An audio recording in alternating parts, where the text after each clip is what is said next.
I'm going out in a little bit. It's cold in Dubai. My apartment especially is cold and there's no heating, because why would you need a heater in the desert, you know? So here I am shivering in my boots. Really? I'm shivering in my slippers though. The more comfy I am, the better my video. Today, we're going to be talking about how to get over a situationship, a breakup, or any person. This is a part 2 to the video I've already made. You can go watch that. First of all, we say this a lot, but the number one thing you need to do is you actually have to entirely cut them off. You can't talk to them, you can't see them, because you're just going to feed the addiction more. And what did we say in the other video? Liking someone, loving someone, it is an addiction. Every time you talk to them, you get a dopamine hit. And it's the same process as being addicted to drugs, like literally the same process in your brain. So if you're a cocaine addict and you want to get off cocaine, are you just gonna give yourself a little bit of a hit every time you crave it? Because you're like, okay, if I keep giving myself a little hit, maybe I'll get sick of it one day and then I'll give it up. It doesn't happen like that, which is why when I see these videos on TikTok that's like, I did the method of going back to my ex until I got sick of him and it worked. I'm like, it doesn't really work, because like actually in your brain, it doesn't work like that. Like, it's a really stupid way to do it. And I watched one of my friends do this. She would get back with her cheating ex all the time, even though she had me as a friend yelling at her, the fuck, why are you doing this? She would always make an excuse for why she had to go back. Simone, I know what I'm doing. I'm gonna get sick of him. She didn't. She kept going back and back and back until he just did more and more damage to her. You actually need to like rip the band-aid off and get out of there. Cold turkey, no contact. You can resume contact one day when you're thinking straight and you're not ruled by your emotions, your hormones, or your heart. Now, if you're in a situationship, number one, why the hell are you even in a situationship? Like, let's leave those in 2023. If someone wants you off the market, they're going to take you off the market. If you're in a situationship, they don't like you that much. And I think like you shouldn't even want to be in a relationship with someone who just wants a situationship with you, because they probably don't know what they want as well. I was saying this in a Triple S video the other day, but I think me right now, 23-year-old me, I'm like the worst person to date, because I'm always like 1 foot in, 1 foot out, where like I don't know what I want. We are like the worst types of people to date right now. Also the most likely type of person to be in a situationship, because you have that comfort and that relationship without having the strings attached. It's like, okay, if I go and hook up with someone else, it's not like I'm cheating on you, we're not together. It also just relates to attachment issues, right? But yeah, try to avoid people who just want situationships and they don't know what they want. You really want someone who is just going to take you off the streets. They see you, they value you, they want you off the streets, okay? I'm going to give you an analogy. We talked about this in Triple S, but you can't force someone to see your value. For example, in Gilmore Girls, when Rory got that Birkin bag, she was throwing it around, she didn't know what a Birkin was. Logan said to her, Rory, that's a Birkin bag. I think it was like a crocodile Birkin bag as well. Very rare, very expensive. She didn't care. She didn't value it anymore. It's just a bag to her, because she didn't even care about Birkins to begin with. Even though Logan told her the worth of it, it didn't make her value it more. And that reminds me of girls, you know, they go to a guy that's treating her badly and they're like, do you know how many guys are in my DMs?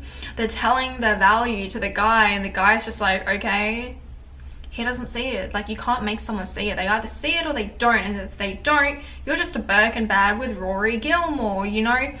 That Birkin bag should be with Lily Vanderwoodson. It's like if Lily Vanderwoodson saw this rare crocodile Birkin, rare one, she'll probably try to take it off the market before it's snatched, because she knows it's such a good deal. Wow, why has no one else gotten this rare Birkin bag before? You are that rare Birkin bag, right? Rory walking by, she's gonna see it, don't know what that is, keep walking. Lily walks by, I'm gonna get that bag because I don't want anyone else to see it. I'm sure there's other people out there who see the bag's value. I want to be the one to take it. So that is my analogy when I think of dating as well. So yeah, if you're in a situationship and you're wondering why has this man or this man I've been seeing not taking me off the streets, perhaps he doesn't see your value, or number two, perhaps this guy just doesn't know what he wants, and that's the same for women. Now, breakups. Breakups are brutal, but sometimes I think you actually just have to tough it out and wait it out. So yeah, you're doing the no contact. That's like the number one thing, no contact, right?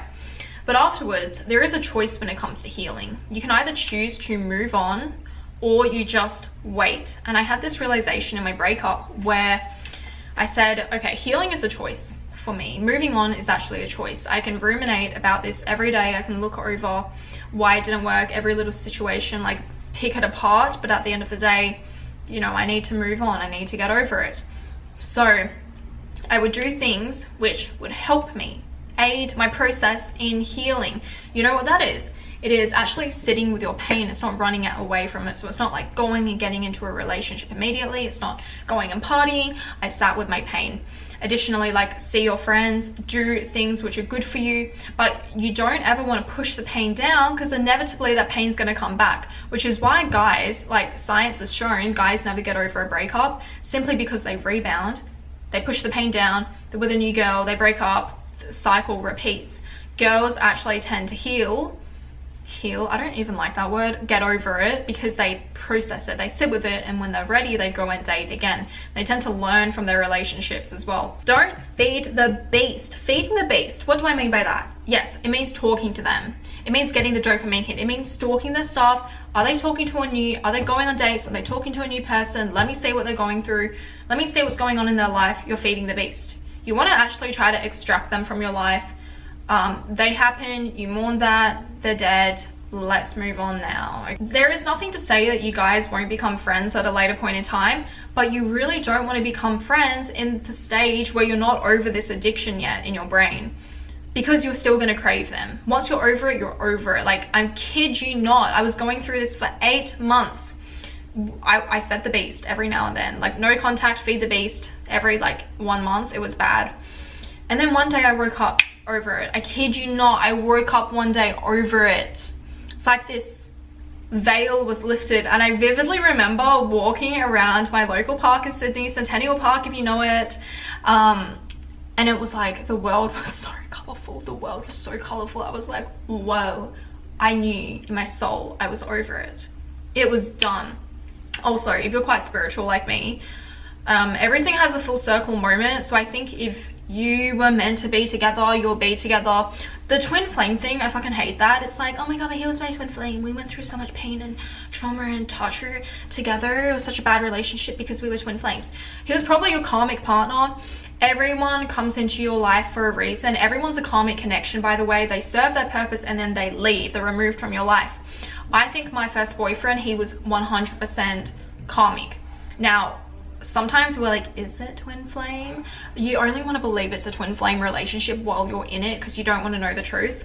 But really, if you were to manifest a relationship, it should be soulmate or life partner, because twin flames and karmics, they always end. Twin flames are there to ascend yourself, the vibration of the planet. They're always tumultuous. They rarely end up together. Soulmate is what you want. Life partner is what you want. They're very easy breezy, beautiful relationships.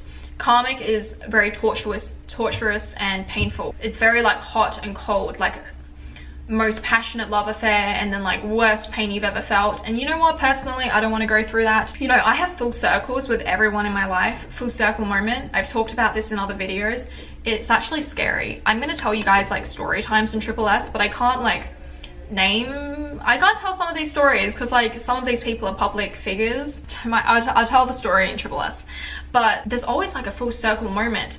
My first boyfriend, for example, I said we were karmic. When we ended, like when I told you I got over it 8 months later, he never appeared in my life ever again.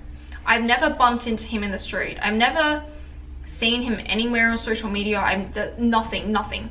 This is really rare. For me, shit happens. If I have not finished a full circle with someone, they've not completed their karmic purpose in my life, they pop up in little ways. I will see their name. I'll see like a photo, maybe someone posted of them. Even if they're like a million miles away, we have no connection to one another. Literally, this guy from my past, when I was 17, popped up on my Instagram yesterday. He liked one of my posts. And because I have so many followers, I shouldn't have even seen his like. It should have been buried. I don't even check my likes. But I just happened to at that particular time and I saw his name and was like, what the fuck? I just know when some people are meant to be in my life and they have not completed their purpose, I don't worry. It's going to come back around. It always does.